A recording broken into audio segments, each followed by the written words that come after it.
ಇವತ್ತಿನ ದಿನಮಾನದೊಳಗ ಮಕ್ಕಳು ಬಹಳ ಹಾದಿ ತಪ್ಪಿ ಹೊಂಟಾವ. ಅವುಗಳನ್ನ ಮತ್ತೆ ಸರಿದಾರಿಗೆ ತರುವಂತ ಶಕ್ತಿ ಯಾರ ಕಡೆ ಐತಂದ್ರ ತಾಯಿ ಕಡೆ ಬಿಟ್ರೆ ಮತ್ತೆ ಯಾರ ಕಡೆನೂ ಇಲ್ಲದ. ನೋಡ್ರಿ, ಮನೆ ಒಳಗ ಒಂದೊಂದು ಸಲ ತಂದೆ ಹೇಳಿದ ಮಾತನ್ನ ಕೇಳ್ತಾನೆ ಇಲ್ಲೋ ಗೊತ್ತಿಲ್ಲ, ಗುರು ಹೇಳಿರುವಂತ ಮಾತನ್ನ ಕೇಳ್ತಾನೆ ಇಲ್ಲೋ ಗೊತ್ತಿಲ್ಲ, ತಾಯಿ ಹೇಳಿರುವಂತ ಮಾತನ್ನ ಕೇಳ್ತಾನ.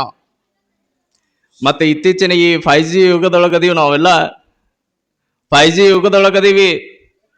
5G ಯುಗದೊಳಗ ಅದೆಲ್ಲ ಬದಲಾಗೈತ್ರಿ ಅಂತ ನೀವು ಅನ್ಬೋದು. ಮತ್ತ ಯಾಕಂದ್ರೆ ಇತ್ತೀಚೆಗೆ ತಾಯಿ ಮಾತನ್ನ ಕೇಳಲಾರದಂತ ನಾಲ್ಕು ಮಕ್ಕಳು ಹುಟ್ಟಾಕತಾವು. ಮಕ್ಕಳು ನೋಡ್ರಿ, ತಾಯಿಗೆ ಎದರ ಉತ್ತರವನ್ನ ಕೊಡುವಂತ ತಾಯಿಯ ತ್ಯಾಗ ಎಷ್ಟು ದೊಡ್ಡದ್ರಿ. ನೀವು ನೋಡ್ರಿ, ಕೋಟಿ ಕೋಟಿ ರೂಪಾಯಿಗಳನ್ನ ತಾಯಿ ಮುಂದಗಡೆ ಒಯ್ದು ಕೊಡ್ತೀನಿ ಅಂದ್ರ ತಾಯಿ ತನ್ನ ಗರ್ಭದೊಳಗ 9 ತಿಂಗಳು ಸಾಕಿರುವಂತ ಋಣವನ್ನ ತೀರಿಸೋದಕ್ಕೆ ಸಾಧ್ಯ ಐತೇನು? ಇಲ್ಲ ಇಲ್ಲ. ಹೊರಗಡೆ ಕುಳಿತ ಬಹಳ ಜನ ಯುವಕರು ಕೇಳಾಕತಿರ್ತಾರ, ನೋಡ್ರಿ ಎಷ್ಟ ದುಡ್ಡು ಕೊಟ್ಟರು ಕೂಡ ತಾಯಿಯ ಋಣವನ್ನ ತೀರಿಸೋದಕ್ಕೆ ಅಸಾಧ್ಯ ಅಂತ ಬರೀತಾರ. ನಾನು ಇತ್ತೀಚೆಗೆ ಇಲ್ಲೇ ಬದಾಮಿ ಹತ್ರ ಒಂದು ಘಟನೆಯನ್ನು ಕೇಳಿ ಬಹಳ ದುಃಖ ಆಯ್ತು ನನಗೆ. ಏನು ಘಟನೆ ಅಂದ್ರ, ಮಗ ಇಬ್ರು, ಒಬ್ಬ ಬೆಂಗಳೂರದೊಳಗದಾನ, ಇನ್ನೊಬ್ಬ ವಿದೇಶದೊಳಗದಾನ. ನೋಡ್ರಿ, ಬೆಂಗಳೂರೇನು ಬಹಳ ದೂರ ಆಗೋದಿಲ್ಲ, ವಿದೇಶದಿಂದ ಬರೋದು 1-2 ದಿನ ಲೇಟ್ ಆಗಬಹುದು. ಮನೆ ಒಳಗ ತಾಯಿ ತೀರಿಕೊಂಡಿರುವಂತ ಸಂದರ್ಭದೊಳಗ ಒಂದು ಮೆಸೇಜ್ ಹಾಕ್ತಾರಂತ ಗೆಳೆಯರು, ಹಿಂಗ ನಿನ್ನ ತಾಯಿ ತೀರಿಕೊಂಡಾಳ, ನೀನು ಊರಿಗೆ ಬರಬೇಕು ಅಂತ. ಆ ಮಗ ಏನಂತ ಮೆಸೇಜ್ ಹಾಕಿದ್ದ ಅಂದ್ರೆ, ವಿದೇಶದೊಳಗಿರುವಂತ ವ್ಯಕ್ತಿ, ನನ್ನ ಅಣ್ಣ ಇಲ್ಲೇ ಬೆಂಗಳೂರೊಳಗದಾನ, ನನ್ನ ಅಣ್ಣ ಇಲ್ಲೇ ಬೆಂಗಳೂರದೊಳಗದಾನ, ಅವು ಬಂದು ಮಣ್ಣು ಮಾಡಿ ಹೊಕ್ಕನ ತಾಯಿದ, ತಂದೆ ತೀರಿಕೊಂಡಾಗ ನಾ ಬರ್ತೀನಿ ಅಂತ ಮೆಸೇಜ್ ಹಾಕಿದ್ನಂತ. ನೋಡ್ರಿ ಎಂತ ಮಕ್ಕಳದಾವು. ನೋಡ್ರಿ, ತಾಯಿ ಇವತ್ತ ನಮ್ಮ 700ಕ್ಕಿಂತ ಅಧಿಕ ಜಿಲ್ಲೆಗಳದಾವ್ ನಾವು ಭಾರತ ದೇಶದೊಳಗ. 780ಕ್ಕಿಂತ ಅಧಿಕ ಜಿಲ್ಲೆಗಳದಾವು. ಆದ್ರ ಭಾರತ ದೇಶದೊಳಗಿರುವಂತ ವೃದ್ಧಾಶ್ರಮಗಳನ್ನ ನೀವು ಸುಮ್ಮ ಗೂಗಲ್ ಒಳಗ ಸರ್ಚ್ ಮಾಡಿದ್ರಿ ಅಂದ್ರ 720ಕ್ಕಿಂತ ಅಧಿಕ ಅದಾವು.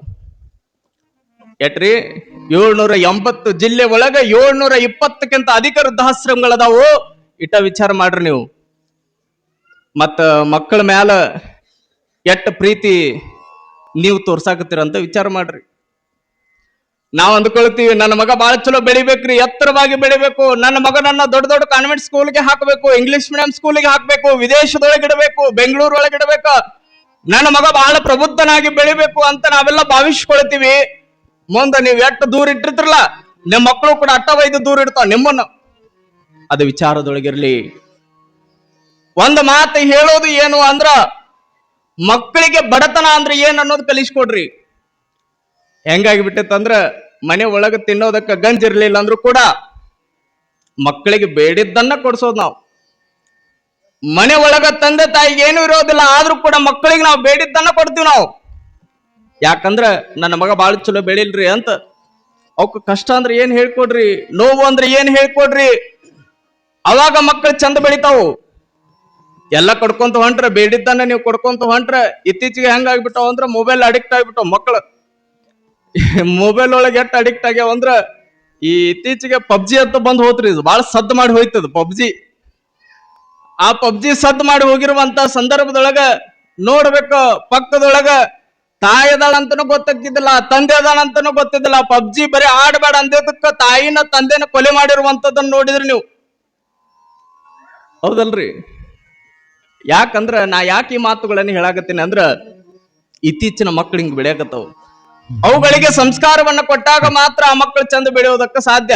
ಬಿಜಾಪುರದಿಂದ ಗುಲ್ಬರ್ಗ ಹೋಗುವಂತ ಸಂದರ್ಭದೊಳಗ ಒಬ್ಬ ಮಗ ತಾಯಿಗೆ ಬಡಿಯಾಕತ್ತಿದ್ದ. ನಾ ಕಾರ್ ನಿಲ್ಲಿಸಿದೆ, ಕಾರ್ ನಿಲ್ಲಿಸಿ ಕೇಳಿದ ಅವನಿಗೆ, ಯಾಕಪ್ಪ ಯಾಕೆ ಬಡಿಯಾಕತ್ತಿ? ಅವಾಗ ಆ ತಾಯಿ ಆತನ ಮಗ ಅಂತ ಗೊತ್ತಿರ್ಲಿಲ್ಲ ನನಗ. ನಾನು ಕೇಳಿದೆ, ಯಾಕೆ ಬಡಿಯಾಕತ್ತಿ, ಏನಾಗ್ಬೇಕು ಈ ಅಜ್ಜಿ ಅಂತ ಕೇಳಿದೆ ನಾನು. ಅವಾಗ ಅವ್ ಹೇಳಿಲ್ಲ, ಒಟ್ಟೆ ಹೇಳಿಲ್ಲ, ಯಾಕಂದ್ರೆ ಸಿಟ್ಟು ಒಳಗಿದ್ದ. ಹೆಂಗ್ ಹೇಳ್ತಾನ್ರಿ? ಅವಾಗ ಆಯ್ತು ಬಿಡ ಅಂತ ಆ ತಾಯಿ ಕೇಳ್ದೆ ನಾನು, ಅವ ಯಾಕೆ ಬಿಡಾಕತ್ತ ನೀವ? ಏನಿಲ್ಲಪ್ಪ, ನನ್ನ ಮಗ ಆಗ್ಬೇಕಿವ, ಇವ ನನ್ನನ್ನು ಬಿಟ್ಟ ಮುಂಬೈಗೆ ಸೆಟ್ಲ್ ಹಾಕ್ತೀನಿ ಅಂತ ಹೊಂಟಾನ.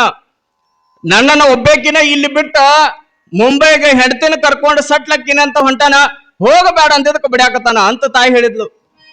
ಅವಾಗ ನಾನಂದೆ, ಬಿಟ್ಟು ಬಿಡೆವ ಅಂತಂದೆ ನಾನು. ಬಿಟ್ಬಿಡು.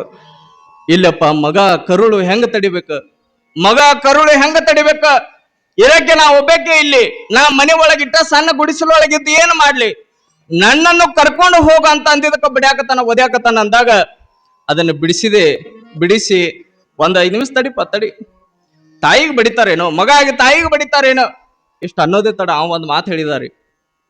ನನ್ನ ಕಡೆ ಮುಖ ಹೊಳ್ಳಿ ಅನ್ಲಿಲ್ಲವ, ತಾಯಿ ಕಡೆ ಮುಖ ಹೊಳ್ಳಿ ಒಂದು ಮಾತು ಹೇಳಿದ. ಏನ್ ಹೇಳಿದ ಅಂದ್ರ, ಬರೇ ತಾಯಿ ತಾಯಿ ತಾಯಿ ತಾಯಿ ಅನ್ನಕತಿಯಲ್ಲ, ನಿನ್ನ ತಾಯಿಯ ಕಿಮ್ಮತ್ ಎಟ್ಟೈತಿ ಹೇಳ, ಅಟ್ ಕೊಟ್ಟು ಹೋಗ್ತೀನಿ ಅಂದವ. 1 ಲಕ್ಷ 2 ಲಕ್ಷ ತಾಯಿಗೆ ಹಿಂಗ ಒಗದ್ ಹೋದ್ರ ಆ ತಾಯಿಯ ಋಣವನ್ನು ತೀರ್ಸಕ್ಕಾಗತ್ತೇನ್ರಿ? ಸಾಧ್ಯನೇ ಇಲ್ಲ. ಬರುವ ಕಷ್ಟಗಳ ಸಹಿಸಿದ ತಾಯಿ ನಿನ್ನನ್ನು. ಸರ್ವಜ್ಞ ಮೂರ್ತಿಗಳು ಬಹಳಷ್ಟು ಅದ್ಭುತವಾಗಿರುವಂತ ತಮ್ಮ 3 ಸಾಲಿನ ವಚನದೊಳಗ 3 ರಂಗದೊಳಗಿರುವಂತ 3 ಜನರ ಬಗ್ಗೆ ಬಹಳ ಅದ್ಭುತವಾಗಿರುವಂತ ಮಾತುಗಳನ್ನು ಬರೀತಾರ ಅವರು. ವಿದ್ಯೆ ಕಲಿಸದ ತಂದೆ, ಬುದ್ಧಿ ಹೇಳದ ಗುರು, ಬಿದ್ದಿರಲು ಬಂದು ನೋಡದ ತಾಯಿ, ಶುದ್ಧ ವೈರಿ ಅಂತ ಕರೀತಾರ ಅವರು. ನಮಗ್ ನೋಡ್ರಿ, ಆಯಾಯ ಹಂತದೊಳಗ ಆಯಾಯ ವಿದ್ಯೆಯನ್ನ ಯಾರು ಕೊಡ್ಬೇಕು? ಅವರು ಕೊಡ್ಬೇಕು. ಒಂದು ವೇಳೆ ಗುರು ಆತನ ಕೆಲಸವನ್ನ ಮಾಡ್ಲಿಲ್ಲ ಅಂದ್ರ, ತಂದೆ ಆತನ ಕೆಲಸವನ್ನ ಮಾಡ್ಲಿಲ್ಲ ಅಂದ್ರ, ತಾಯಿ ಆಕೆಯ ಕೆಲಸವನ್ನ ಮಾಡ್ಲಿಲ್ಲ ಅಂದ್ರ ವೈರಿಗಳು ಅಂತ ಕರೆಸಿಕೊಳ್ತಾರ ಅಂತ ಸರ್ವಜ್ಞ ಮೂರ್ತಿಗಳು ಹೇಳ್ತಾರ. ತಾಯಿಯ ಕರ್ತವ್ಯ ಏನ್ರಿ? ಮಗುವನ್ನ ಲಾಲನೆ ಪಾಲನೆ ಪೋಷಣೆ ಮಾಡೋದು. ತಾಯಿಯ ತ್ಯಾಗ ಎಷ್ಟು ದೊಡ್ಡದು ಅಂದ್ರೆ, ತಾಯಿ ಬಗ್ಗೆ ಮಾತನಾಡುವಂತ ಸಂದರ್ಭದೊಳಗೆ ನಾನು ಬಹಳ ಖುಷಿ ಆಗ್ತದೆ.